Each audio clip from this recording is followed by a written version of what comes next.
ನಮಗೆ ತೊಂದರೆಯನ್ನು ಕೊಡಬೇಡಿ ಅಂತ ನಾನು ಈ ವೇದಿಕೆ ಮೇಲಿಂದ ವಿನಂತಿ ಕೊಡ್ತಾ ಇದ್ದೇನೆ. ಹಲವಾರು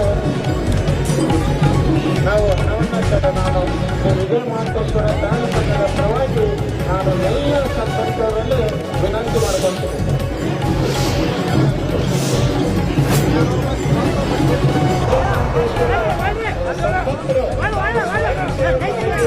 ಅತ್ಯಂತ ಸೌಕರ್ಯಯುತವಾಗಿ ಒಬ್ಬ ಶ್ರೀಮಠದ ಶಿಸ್ತಿನ ಸೇವಕರಾಗಿ